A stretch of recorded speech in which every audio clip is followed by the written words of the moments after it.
If they truly only want you, you won't have to chase proof. And I need you to let that land, because this one sentence can save you months, sometimes years of obsessing over mixed signals. When you're attached to an avoidant, your mind becomes a detective. You start scanning every message, every delay, every like, every silence, every stranger, trying to extract certainty from someone who doesn't communicate in certainty. And the reason you do that isn't because you're irrational, it's because your nervous system is trying to feel safe. Uncertainty is painful, inconsistency is painful, being half-held is painful. So you start chasing proof, you start chasing signs, you start chasing moments that feel like love, hoping they will add up to a stable relationship. But stable love doesn't require you to be a detective. Stable love doesn't require you to guess. Stable love doesn't come in flashes and riddles. Stable love comes in patterns.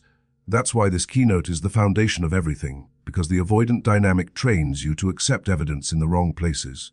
You start thinking proof is a late night confession, proof is jealousy, proof is them missing you, proof is them coming back after disappearing, proof is intensity after absence. And yes, those things can mean they feel something, but feelings are not the same as capacity. Someone can feel obsessed and still be emotionally unavailable. Someone can feel longing and still be unable to show up consistently. Someone can say, "I only want you," and still disappear when intimacy requires effort. So the only proof that matters is what repeats. What repeats when they're not lonely? What repeats when you set a boundary? What repeats when life is normal, not dramatic? Because a relationship is not built in peak emotional moments, it's built in ordinary Tuesday energy and routine, in follow-through, in respect. When a person truly wants you, you will see a shift in how they invest. Not just how they speak, how they invest. They will make their intentions clearer. Even if they're nervous, they will prioritize contact that doesn't depend on your chasing. They will follow up when they say they will. They will repair when they mess up. They will show up in small ways consistently, not big ways occasionally. They will reduce the ambiguity, because ambiguity is what keeps you anxious, and someone who genuinely values you doesn't keep you in a state of emotional suspense. They might not be perfect, but they will be intentional. They will care about how their behavior affects you, not just how your reactions affect them. Now, with avoidant psychology, you have to understand why this is so important. Avoidants can create very convincing emotional moments. They can be incredibly present when they feel safe, when the stakes are low, when the relationship is not demanding clarity. They can say beautiful things. They can have deep talks. They can be affectionate in bursts. But then, when closeness requires consistency, their fear flares and they pull away. And that's where people get trapped, because they keep chasing the version of the avoidant they saw in those rare open moments. They think, that's the real them. If I can just get back there, everything will be okay. But the truth is, the real them is the pattern, not the peak. The real them is what they do when intimacy rises, when you have needs, when you ask for clarity, when you're not performing easy. If they truly only want you, they will not punish you for needing stability. They will not disappear to regain control. They will not make you earn basic reassurance. They will not keep you guessing as a lifestyle. So here's what it means, practically, to stop chasing proof and start reading patterns. You watch how they behave after the emotional moment passes. Do they stay present the next day? Do they follow through on plans? Do they communicate when they're stressed? Do they take responsibility without blaming you? Do they respect your boundaries without sulking, guilt-tripping, or vanishing? Do they keep you in their life consistently, not only when they want comfort? Because chasing proof usually looks like you doing more, sending the second message, lowering your standards, accepting vagueness, waiting in silence, trying to be cool, trying not to scare them off. Reading patterns looks like you becoming calm and steady, and letting their consistency, or lack of it, speak for itself. And the reason this keynote is so powerful is because it returns you to your own dignity. It stops you from negotiating with someone's potential. It stops you from trying to earn what should be freely given in healthy love. Because the truth is, if they truly only want you, you will not be competing with their confusion. You will not be fighting their silence. You will not be proving your worth to their fear. They might still have avoidant tendencies, but their desire to keep you will create effort, and effort is visible. Effort is trackable. Effort doesn't require you to interpret. Effort doesn't hide behind vague words. Effort shows up. So if you're watching this and you've been stuck in the loop of, do they want me or not? Here is your anchor. Stop asking whether they feel something. Start asking whether they can sustain something. Because feelings are easy to have and hard to hold. Patterns are hard to fake and easy to measure. And once you decide that you will only be moved by patterns, you stop chasing proof, and you start living in clarity. You stop handing your nervous system to someone else's inconsistency. You stop treating scraps of attention as a sign from the universe. You start requiring the one thing that turns desire into a relationship: consistency. The avoidant paradox is the part that makes you feel like you're losing your mind, because it's the opposite of what your heart expects. In a healthy, straightforward connection, the person who wants you moves toward you. They get closer, they communicate more, they become more consistent. But with avoidant psychology, the person who wants you the most can be the person who suddenly goes cold, pulls back, acts distant, or starts creating problems out of nowhere.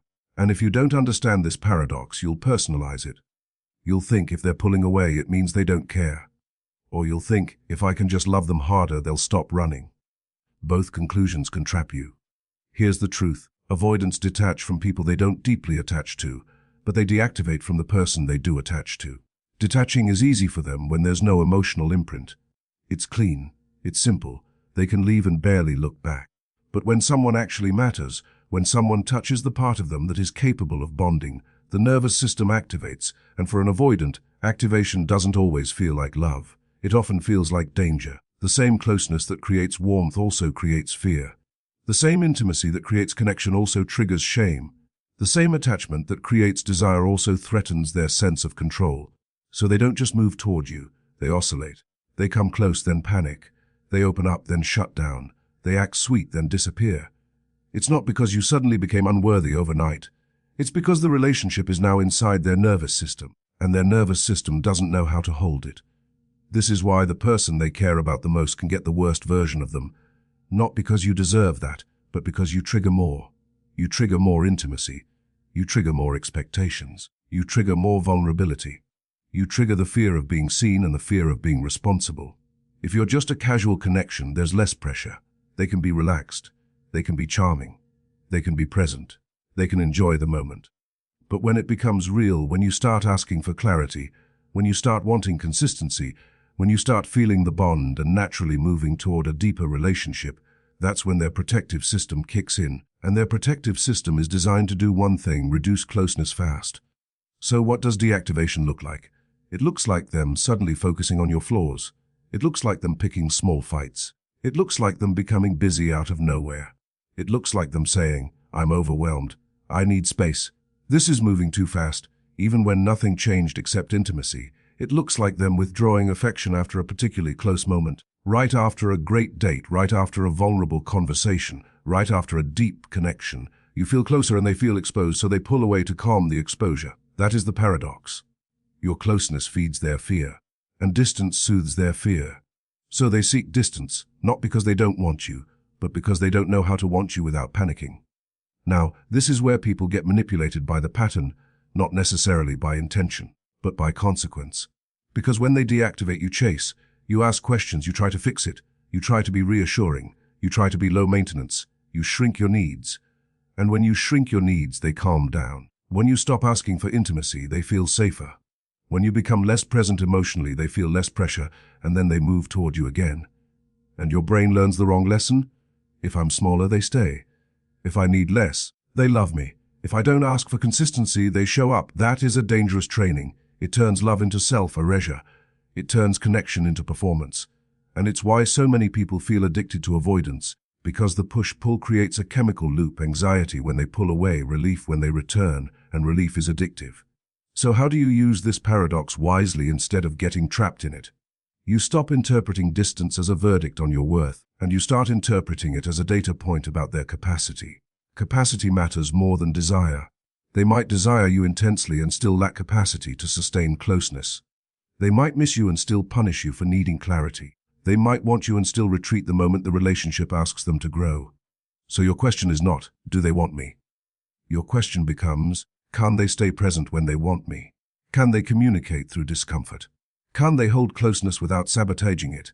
Because the paradox only becomes safe when the avoidant is aware of it and willing to work on it. Without awareness, deactivation becomes a pattern that hurts you repeatedly. And here is the key that protects your heart. If they only want you, they will eventually have to move through the paradox instead of living inside it. They will have to tolerate intimacy. They will have to learn to regulate without disappearing. They will have to face the fear that comes with love and still choose connection. Because real love is not the absence of fear, it's the willingness to show up anyway. And if they can't do that, then what you're dealing with isn't a love story, it's an unhealed pattern, and you don't sacrifice your peace to prove you're worthy of someone who can't hold you when it gets real. The third keynote is the clue that feels almost spiritual when you finally see it clearly, the same emotional address, pattern. No matter who they talk to, no matter what they try, when life gets real, their nervous system keeps reaching for you. And this is one of the strongest signs that in their internal world, you are not interchangeable. You are not a casual chapter. You are the person their attachment system has imprinted on, the person their body recognizes as home, even if their mind is still fighting it. Because here's the difference between an avoidant liking you and an avoidant being attached to you. When they just like you, they can leave clean. They can drift. They can move on without much emotional turbulence. They might miss attention, sure, but it's not you specifically, it's comfort. But when they are attached, you become their default emotional destination, especially during stress, loneliness, shame, or moments when their usual distractions don't work. They may not say, "I need you," because that sentence would terrify them, but their behavior reveals it. They reappear when something in their life cracks. They check in when the world feels heavy. They reach out when their ego is bruised. When a situation goes wrong, when they feel misunderstood by everyone else. They might not ask for support directly, but they create a reason to touch your world, because your presence regulates them. This is why you'll notice that their contact isn't random. It's time. They reach out when the day ends. They reach out when they feel lonely at night. They reach out around weekends, holidays, birthdays, anniversaries, moments that remind them of connection. They reach out when they're sick, when they're tired, when life is pressuring them, because avoidance can be fine in distraction mode, but when their system is under strain, they instinctively reach for the person who made them feel safe without demanding too much from them. And if you were the one who used to soothe them, reassure them, validate them, make them feel understood, your emotional address is stored in their body. Here's what makes this keynote so important for you. It explains why they can act indifferent and still keep returning. It explains why they can date other people and still circle back. It explains why they can say they want space and then show up again like nothing happened. Because for an avoidant, closeness triggers fear, but disconnection triggers loneliness, and loneliness eventually triggers reach.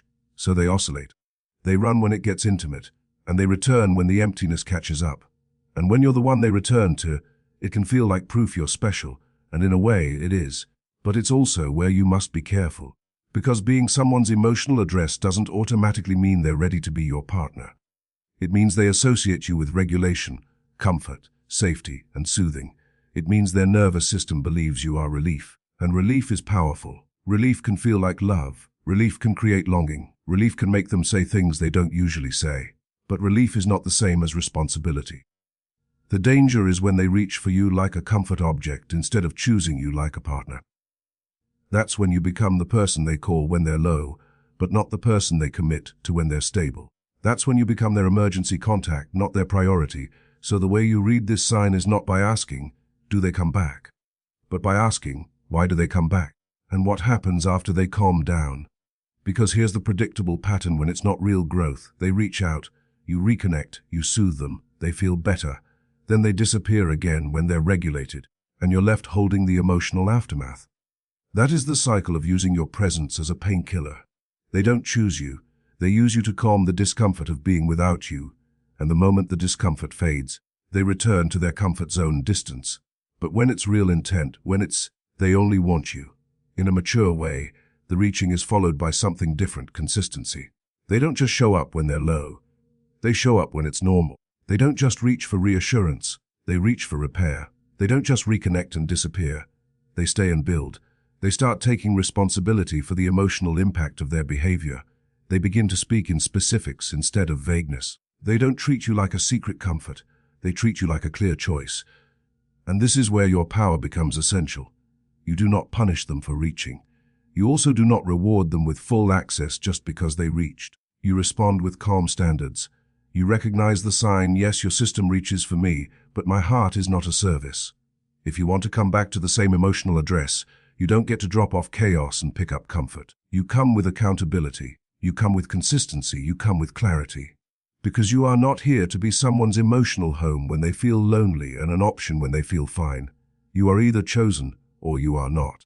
That's why this keynote is powerful. It shows you both the truth of your significance and the necessity of your standards. Their nervous system reaching for you is real, but your life cannot be built on someone's reaching alone. Your life is built on someone staying. Quiet exclusivity is one of the most misunderstood signals in avoidant psychology because it doesn't always look dramatic from the outside. It's not always, "I deleted everyone, I only want you." It's rarely loud. It's subtle. It's the way they keep scanning the world, but nothing sticks. The way they can talk to other people, but they don't invest. The way they can flirt, but it feels empty.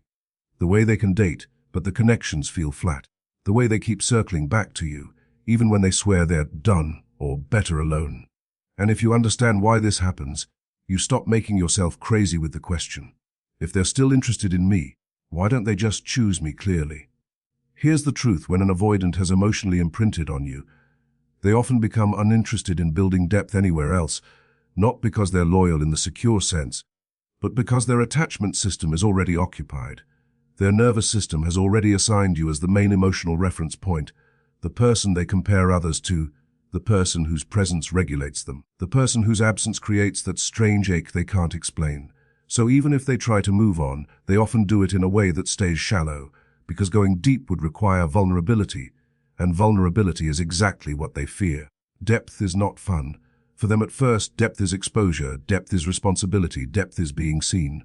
So what they choose with other people is often surface, level contact that gives them distraction without demanding intimacy. This is why you might see them talking to someone, but not truly attaching. They might be active socially, they might go on dates, they might post, they might look like they're moving on. But emotionally, they're not building. They're filling space. They're keeping their system busy so it doesn't have to sit with the feelings that come up when they're alone. And the clue is in how quickly they lose interest, how quickly they get irritated, how quickly they find faults, how quickly they decide someone is too much, too needy, not my type, annoying, boring. Often it's not that the other person is wrong, it's that the avoidant can't tolerate the intimacy that naturally grows when you spend time with someone. So they choose shallow because shallow feels safe. Now here's where quiet exclusivity becomes a real sign that they only want you. But you have to understand it correctly. It doesn't necessarily mean they're ready. It means their system keeps returning to the same reference point, you. Their body remembers your specific energy, your specific way of making them feel calm, your specific emotional rhythm. And once that imprint is made, other connections can feel like noise. Not because other people aren't attractive, but because the avoidant attachment system doesn't easily spread itself across multiple deep bonds. It either stays shallow everywhere, or it latches onto one bond and fights it. So what you see is the paradox: they may not commit to you openly, yet they don't truly replace you internally. They may resist a relationship with you, yet they don't invest deeply elsewhere. That's why they can keep you stuck if you don't have standards, because you interpret this as loyalty, you interpret this as proof, you interpret this as they'll come back when they're ready. And sometimes they do. But sometimes what they're really doing is living in avoidance. They want you, but they don't want the responsibility that comes with choosing you. They want the feeling you give them, but they don't want the vulnerability of being accountable to that connection. This is why you have to separate two things: exclusivity of attachment versus maturity of behavior. An avoidant can be exclusively attached to you and still behave in ways that are inconsistent, vague, and emotionally unsafe. Attachment is not the same as relationship skill. Attachment is the pull. Skill is the ability to hold the pull without running. And quiet exclusivity is often the pull, not the skill. So how do you read it in a way that protects you? You don't use it as a reason to wait. You use it as information. If they keep staying shallow with others, if they keep returning to you emotionally, if they can't detach fully, it tells you the bond matters. But the bond mattering is not enough to build a life. You need evidence of growth, directness, accountability, consistency. You need them to stop using other connections as distractions and start facing their own pattern. Because if they only quietly want you, but they never choose you clearly, you become their emotional home base while they keep living uncommitted, and that will drain you. Here's the honest truth: the person who truly only wants you will eventually be willing to risk depth with you. They won't keep you as a secret preference while refusing to show up in public reality. They won't keep circling you while demanding that you stay flexible, patient, and available. They will move from quiet exclusivity to clear choice. They will stop hiding behind "I'm not ready." They will stop using distractions to avoid discomfort. They will start building, even if it's slow, even if it's awkward, even if it scares them, because wanting you without building with you is not love, it's longing. And your role in this is not to punish them for struggling. It's to refuse to be the person they keep in their back pocket while they learn nothing. You don't have to compete. You don't have to chase. You don't have to prove you're the best. Quiet exclusivity already tells you the bond is significant. What you require next is the only thing that turns significance into safety, consistent behavior. Because the goal isn't to be the one they secretly want, the goal is to be the one they choose, clearly, steadily, and with respect. Future talk is one of the most seductive traps in avoidant psychology, because it sounds like commitment, but it often functions like delay. It's the language that keeps you emotionally invested while keeping them emotionally unaccountable. And if you've ever been caught in it, you know exactly how it feels. They're not fully choosing you in the present, but they keep sprinkling these sentences that make you stay. Maybe later. I'm not ready right now. I can't do a relationship at the moment. But I can't lose you. You're different. I've never felt this before. I'm not going anywhere. And those words land like oxygen. They calm your fear for a moment. They feed your hope. They make you think, okay, so it's real. They're just scared. They just need time. But here's the truth you need if you want to stop being emotionally played by the future. The future is easy to promise because the future has no consequences today. The future doesn't require consistency tonight. The future doesn't require a hard conversation now. The future doesn't require them to show up when they're stressed. The future doesn't require them to tolerate intimacy when their nervous system panics. The future is a beautiful place where everyone is healed, everyone is ready, everyone is stable, and that's why avoidants can live there so comfortably. The present is where accountability lives. The present is where patterns reveal themselves. The present is where you need a clear choice, and that's the part that triggers their fear. So you have to understand what future talk is doing in their psychology. It's a bridge between their desire and their avoidance. They may genuinely feel something for you. They may genuinely not want to lose you. They may genuinely believe you're special. And at the same time, they may be terrified of what choosing you means, because choosing you means the relationship becomes real, and real means expectations, real means consistency, real means vulnerability, real means being seen, real means the possibility of failure. And for an avoidant, failure is often tied to shame. So instead of choosing or leaving, they stall in the in-between. They keep you close enough to regulate them, but not close enough to require them. Future talk becomes their way of keeping the emotional bond active while keeping the commitment button unpressed. This is why it feels romantic and painful at the same time. Romantic because you hear, they don't want to lose me. Painful because you don't feel chosen in real life. You feel like you're waiting. You feel like you're always one conversation away from clarity. You feel like you have to be patient to earn the future they keep referencing. And the longer you wait, the more invested you become. Because now you've spent time, energy, emotions, you've endured uncertainty, and your brain starts thinking, it has to pay off, it has to become real. Otherwise, all this pain was for nothing. That's how people get trapped, not because they're weak, but because hope becomes a sunk cost prison. Now, here is the crucial distinction. Future talk can come from fear sitting next to love, but it can also come from someone who wants access, not responsibility. Fear says, I care, but I'm overwhelmed. Access says, I want you available, but I don't want to commit. They can sound almost identical. Both use soft words, both sound vulnerable, both can be sincere in the moment. So how do you tell the difference? You watch what happens when you introduce a boundary into the future talk. That's the moment the truth shows itself. If it's fear with real intent, they will respect your boundary and try to meet you with action. They might say, I understand, I know this isn't fair to you. I want to talk about what rebuilding would look like. They will move toward clarity, even if it's uncomfortable. They won't punish you for needing stability. They won't guilt you for having standards. They will show they're willing to work with you in reality, not just in fantasy. But if it's access, your boundary will trigger manipulation. They will get vague. They will say you're pressuring them. They will say you're making it a big deal. They will ask you to just trust them, without giving you anything solid. They will try to keep you in the same waiting room, because the waiting room benefits them. In the waiting room, you're still emotionally present, but they don't have to be accountable. This is why the future talk trap is so dangerous, because it gives you enough to stay but not enough to feel safe. It feeds you hope while starving you of consistency, and consistency is the only thing that turns desire into a relationship. Anyone can say, one day. Anyone can say, when I'm ready. But the question is, what are they doing now to become ready? Are they communicating differently? Are they repairing patterns? Are they taking ownership? Are they showing consistency in small ways? Are they respecting your boundaries? Are they making you feel calmer, not more anxious? So if you hear future, talk, don't argue with it. Don't beg for it. Don't cling to it. Translate it. Future talk without present action means, I like the idea of you, but I'm not willing to carry the responsibility of you. And you don't punish them for that. You simply stop building your life around a promise that has no behavior attached to it. Because you are not here to be someone's maybe. You are not here to be someone's backup plan while they decide if they can handle intimacy. You are here to be chosen clearly. And the moment you require present-day evidence, the trap breaks, because the future can be beautiful, but only the present can prove love.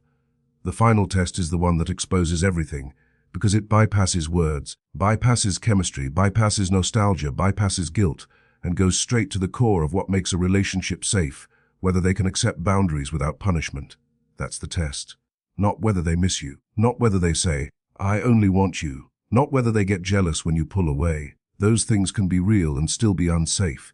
The question is, when you protect yourself, do they respect it, or do they retaliate? Because retaliation is the clearest sign that what they want is access, not partnership.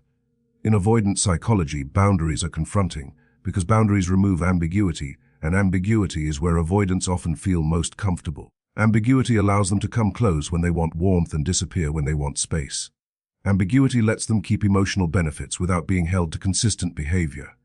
Ambiguity gives them control. So when you introduce a boundary, you are not just setting a rule, you are changing the entire structure of the relationship.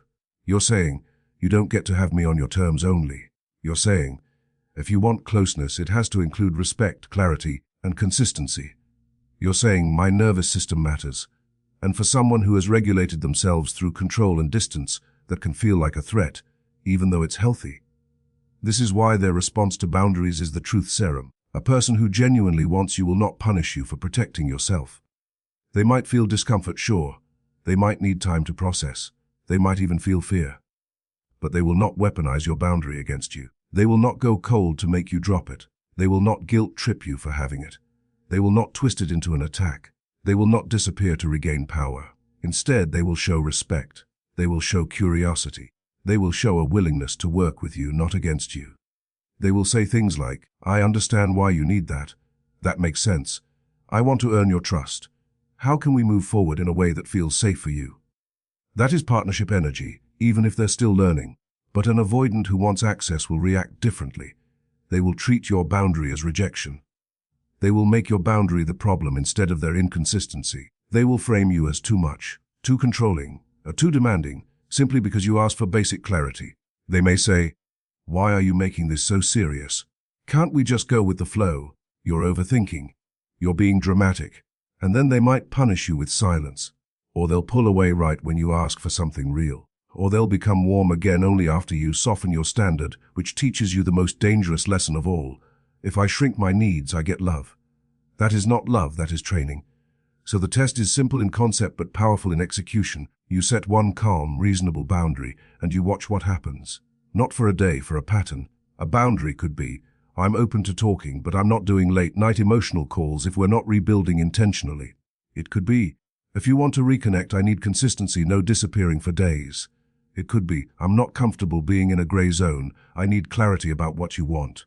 It could be, I'm willing to meet, but I need to discuss what will be different this time. None of these are ultimatums, they're standards. They're the bare minimum of emotional safety. And here is what makes this the ultimate test. It forces them to choose between comfort and growth. If they truly only want you in a mature way, they will choose growth. They might not do it perfectly, but they will keep showing up. They will try. They will repair. They will communicate through discomfort. They will respect your pace. They will prove that your heart is not a toy they can pick up and put down. But if they only want access, they will choose comfort. They will want the benefits without the work. They will want the closeness without the accountability. They will want to be forgiven without being responsible. And the moment your boundary blocks easy access, they will either negotiate it down, bypass it, or punish you until you drop it. That's how you know what you're dealing with. This is also why boundaries are not just protective, they are revealing. They save you from living in fantasy. They save you from being convinced by pretty words. They save you from being pulled back in by loneliness. They save you from the addiction of intermittent reinforcement. the push-pull that makes you feel like you're always one step away from finally being chosen. A boundary pulls the relationship into reality, and reality is where true intent shows itself. So if you want to know whether this person only wants you, don't ask them directly, because words are easy. Watch how they behave when you say no. Watch how they behave when you slow it down. Watch how they behave when you require clarity. Watch how they behave when you stop making it easy for them to be inconsistent. Because a person who truly wants you will not demand that you abandon yourself to keep them comfortable. They will rise to meet your standards, not to impress you, but because they value you. And a person who punishes your boundary is telling you, without saying it, I don't want you as a partner, I want you as access. And once you see that difference, you stop chasing proof, you stop begging for clarity, and you start choosing the kind of love that doesn't require you to shrink.